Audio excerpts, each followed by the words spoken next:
안녕하세요. 구명모 법무사입니다. 이번 시간에는 채무를 연체했을 경우 어떤 불이익이 발생할 수 있는지에 대해서 설명드릴 건데요. 이 불이익이라는 것은 결과적으로 보면 채권자가 행하는 추심행위를 뜻하게 됩니다. 채권자가 독촉 전화뿐만 아니라 법적으로 조치를 취하는 경우가 발생할 수 있는데요. 이러한 법적 조치에는 어떤 것이 있고 독촉은 어떤 식으로 행해지는지 제가 설명드릴 테니까 이 영상 참고하시기 바랍니다.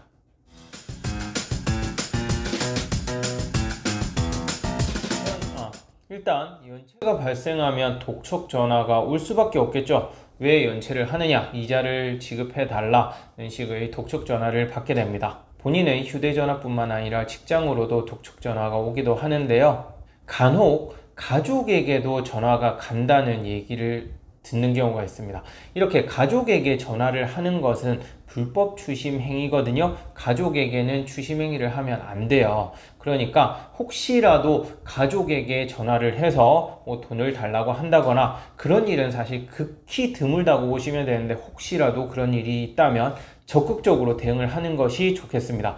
가장 효율적인 방법은요, 상대방 채권자가 금융기관이라면 금감원에 민원을 넣는 것만으로도 이렇게 가족에게 추심 전화를 하는 등의 불법 행위는 충분히 막을 수 있거든요. 그러니까 가족에게 독촉 전화가 만약 온다면 쉬쉬하지 마시고 적극적으로 대응을 하세요. 꼭. 그리고 가족카드 요즘 많이들 발급하시잖아요. 내 명의로 카드를 발급받으면서 배우자 앞으로도 카드를 하나 더 발급해서 같은 카드를 사용하는 이런 가족카드를 많이들 쓰시는데요. 저도 가족카드 쓰고 있거든요. 이러한 가족카드를 배우자가 사용했는데 그 대금은 내 이름으로 결제가 되겠죠. 그 대금이 연체되었을 경우 기존에는 가족카드를 사용한 배우자에게도 추심을 할 수 있었는데, 신용카드 약관이 개정되면서 가족카드에 대해서도 실제 최초 발행한 본인에 대해서만 추심을 할 수 있으니까 혹시라도 내 명의의 카드를 배우자에게 발급해줬다, 즉 가족카드를 사용하고 있다 하더라도 배우자에게 추심이 가지 않을까, 이런 걱정은 하지 않으셔도 될 것 같습니다.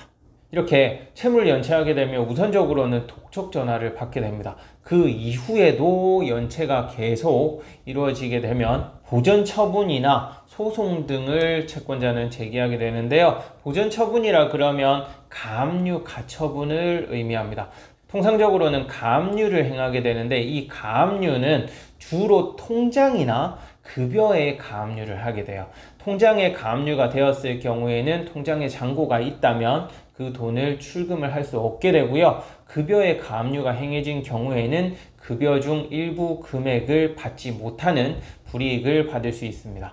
그리고 채권자는 또 소송을 제기하게 되는데요. 채권자가 소송을 제기하면 보통은 지급명령을 신청하거나 또는 이행공고 결정이 내려집니다. 이 이행공고 결정이나 지급명령은 직으로 송달이 되는데요. 그 내용을 보면 2주 이내에 이의 신청을 하지 않으면 확정이 난다, 이렇게 기재가 되어 있어요. 이 2주 이내에 이의 신청을 해야 되는 것이냐에 대해서 간혹 문의를 하시는데, 만약 내가 개인회생이나 파산 등을 준비하고 있는 경우, 그래서 이 소송에 대한 판결을 좀 지연시키고 싶다, 그러한 경우에는 이의 신청을 하고 답변서도 제출하면서 판결이 내려지는 데까지 시간을 좀 지체시킬 수가 있는데요. 그렇지 않다면 적극적으로 소송에 대응할 필요는 없습니다. 왜냐하면 금융기관에서 소송을 제기한 경우에는 채권 채무 관계가 명확하기 때문에 아무리 내가 소송을 잘 했다 하더라도 패소 판결을 받는 것은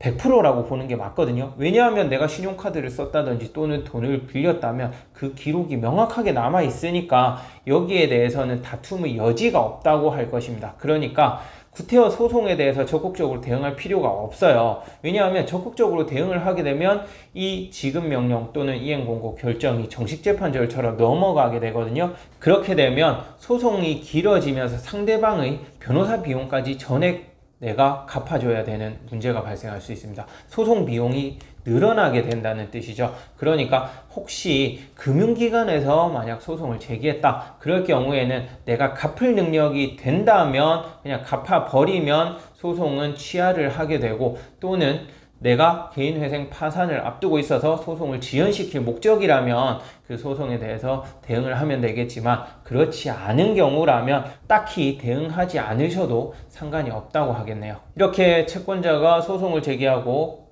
판결이 확정이 나게 되면 채권자는 본합류를 신청하게 됩니다. 본합류도 가압류와 마찬가지로 주로 급여나 통장에 압류를 행하게 되고요. 만약 채무자에게 부동산이 있다면 당연히 부동산 먼저 압류해서 경매를 신청하게 되겠죠. 그리고 동산, 즉 집에 있는 TV, 냉장고, 소파 등에 압류를 하는 경우도 있는데요. 이렇게 동산에 압류가 있게 되면 가족들이 상당히 불안해하겠죠. 그래서 정신적인 스트레스가 상당한데요. 이렇게 동산에 압류를 행할 경우에는 제가 이전에 한번 영상을 올린 적도 있는데 너무 걱정할 필요는 없습니다. 배우자 우선 매수 신청을 통해서 그 동산에 대한 압류는 어느 정도 적은 금액만으로도 막을 수가 있거든요. 이에 대해서는 따로 제가 설명한 영상이 있으니까 참고하시면 될 것 같고요. 이렇게 본압류는 통장, 급여 또는 동산, 부동산 등에 행해지게 되는데, 가압류와는 달리 본압류가 행해지게 되면 통장에 있는 돈은 바로 출금을 해가 버릴 수 있습니다. 급여 또한 일정 금액은 내가 수령할 수 있지만 그 이외의 금액은 채권자가 가져가 버리게 되는 거죠. 그래서 이렇게 압류 등이 행해졌을 때 어떻게 대응할 방법이 없는가, 압류를 풀 수 있는 방법이 없는가, 이에 대해서는 돈을 갚지 않는 한 압류를 풀 수 있는 방법은 없고요. 예외적으로 개인회생 파산 절차를 통해서 이 압류를 해지할 수는 있겠습니다.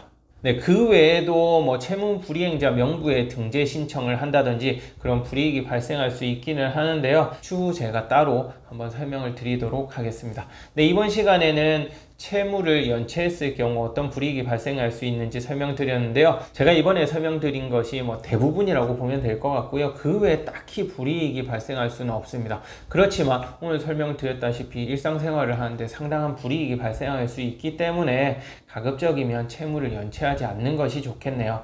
혹시라도 회생 파산을 앞두고 있다 하더라도 연체를 하지 않은 상태에서 진행을 하는 것이 훨씬 수월하다고 할 수 있겠습니다. 네, 끝까지 시청해 주셔서 감사하고요. 이 영상 보시고 나서 또 궁금한 사항이 있으시면 유튜브 댓글이나 또는 카카오톡, 전화로 문의 주시기 바랍니다. 네, 감사합니다.